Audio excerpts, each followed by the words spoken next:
Morning everyone, welcome to the second episode of the Prendergast Vale podcast looking at oracy and speaking skills.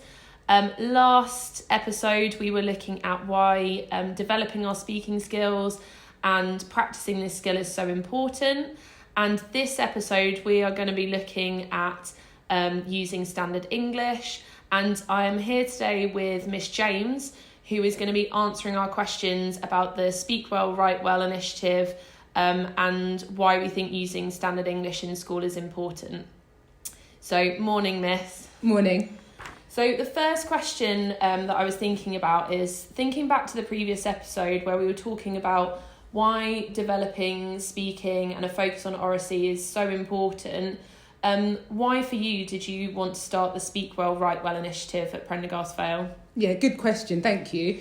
So I think the first thing that I'd say is that if students haven't listened to the first episode, they definitely need to go back and have a listen to that. And I think two really important bits that came out of that first episode for me was this idea, Miss Woodford-Smith, where you were talking about that we need to get students to be able to practice the skill of speaking well. And that really stood out for me because actually no one comes out or is born being able to speak well. It's something that you develop.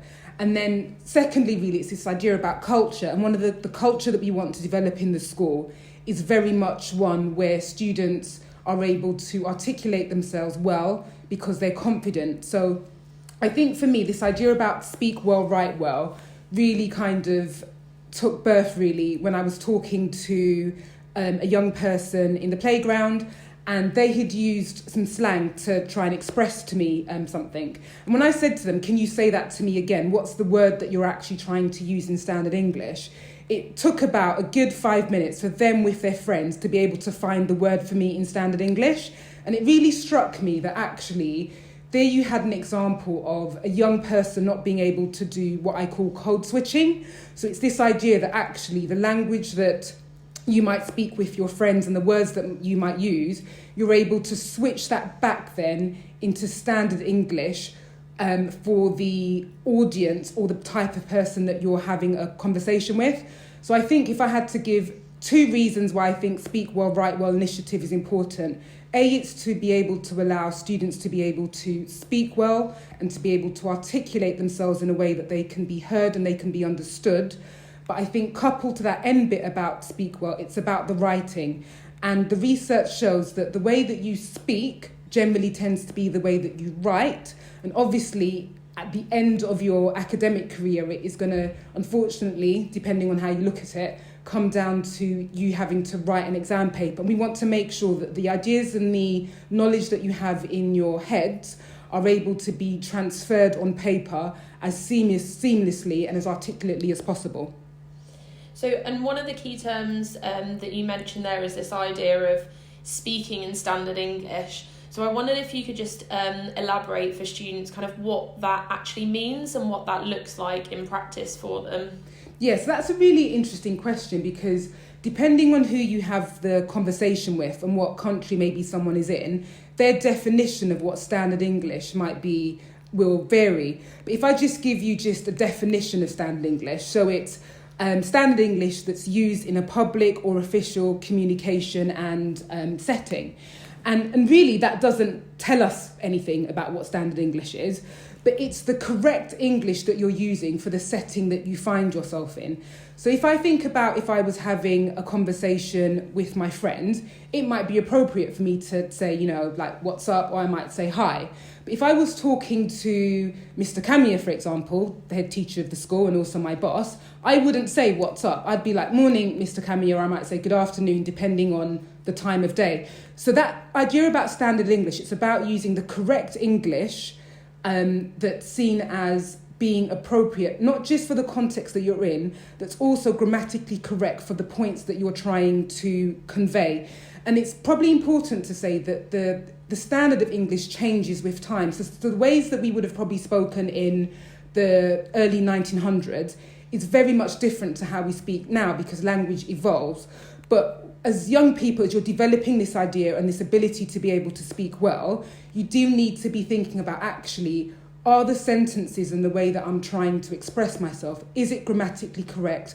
Does it make sense? And I would say that part of that is going back to the basics of your English lessons and what you're being taught in your English lessons about how it is that you construct your sentences. So, and I think probably you've already touched on this as to why then it's important that we focus on it in school, because as you've said, you know, we're thinking about preparing students to speak in different contexts, and obviously being in school is a different context to being at home or to speaking with friends. So why do you think it's important that we really focus on this in school, and that teachers are kind of, I guess, pulling students up and making them correct what they're saying? Yeah, so I think my main reason why I would say that this is something that we need to tackle in school is going to be, first of all, you've got, in the English faculty, you've got specialists that understand English, that understand the grammar, that understand syntax, and are going to be able to enable you to be able to construct and speak to your best ability and construct those sentences well. So that's the first thing, that in school you're going to have the professionals that are able to guide you to be able to structure your sentences. And then I think the second reason that's really important is that we will know that when you go home, you might relax the way that it is that you speak, and that's right, because you're at home with your siblings, potentially your parents, and you're more comfortable.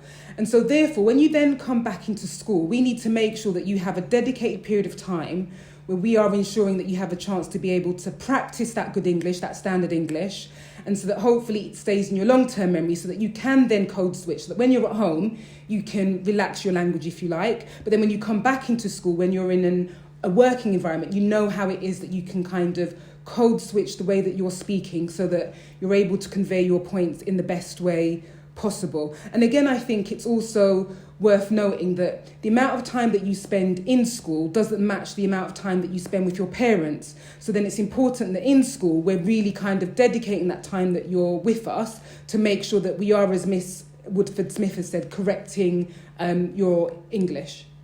So one of the things I know that we've talked about is then how teachers might kind of correct students and support students with their standard English. And I guess I just wanted your thoughts on, obviously we're correcting what students are saying, kind of the way it's expressed, but just clarity around the fact we're not trying to remove their accent or their personality with that, and how those two things kind of look together. Yeah, I think that's a really important point, because if you're, so for example, if we take you for an example, you have an accent. Miss, where is your accent from? So mine is a Midlands accent from Northampton, where I was born, and actually even when I've been abroad before, it's sort of recognised as quite a strong, slightly, it's quite near Birmingham, so that accent starts to come through as well. Right, good. And the reason that I've kind of pulled on you as an example is that Mrs. Woodford-Smith clearly has an accent, but if you listen to how she's conducted the interview and the bits where she's shared her views, everything's been grammatically correct, and she's clearly been able to express herself, and you've been able to hear the points that she's trying to make. So it's definitely this idea that just because someone might have an accent, or they might not sound the way that we expect them to sound, we're not listening for accents, we're listening for actually what is the content of what someone is trying to communicate. Have they been able to do that effectively? And then also thinking about the English and the grammar, have they expressed that in a way that's grammatically correct? And if we tie it all together, that's what we're trying to do in school. So if I think about the fact that we're working remotely now, so you're learning remotely, and I think about some of my classes that I have taught, in the chat I've had to say to students, rewrite that phrase for me, because they might have written you with the letter U, and I know what they're saying, but actually if we're talking about just on the basics of spelling, that's not how you spell you. And it's about making sure that at every moment we don't allow you to have any slack in terms of making sure that you articulate yourself well. And that's not about wanting to nag at you, that's about wanting the absolute best for you, so that when you leave us, you're confident and that you can hold a conversation with other students that have been to private schools and to grammar schools, and not feel as if actually you can't go toe-to-toe with them in an intellectual conversation where your voice is just as powerful because you're able to articulate. And I think from my experience, once I moved to university, actually that really came into play there, and it'd be the same in kind of sixth form and in college, where those discussions about those bigger issues to do with your subject, having that confidence to share those ideas is going to sort of really support you post-school as well. So although we're focusing on it in school, actually this is kind of lifelong practice and a lifelong skill that doesn't end once you leave the school. Are there any other things that as a school we are kind of doing? I know one thing I've been looking at is the oracy mats for students, where students will either have opportunities to develop speaking or strategies that we're doing as a school to support students with developing this. I mean, one of the things that I would say to the students is definitely look out for in your lessons, and particularly I'd say your English lessons, for you to have more opportunities to be able to speak. And I would say particularly to the students that might be a little bit shyer, please do use those opportunities when they are being given to you, and you'll see a lot more of that in the summer term, to get involved in speaking, because actually, again, to go back to the first episode, it's about practice.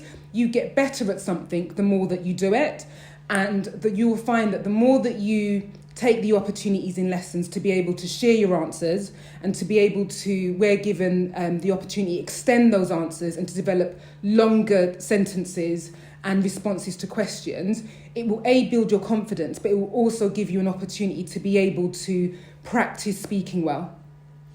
Okay, thank you so much for your time, Miss James, and we will have another episode next week.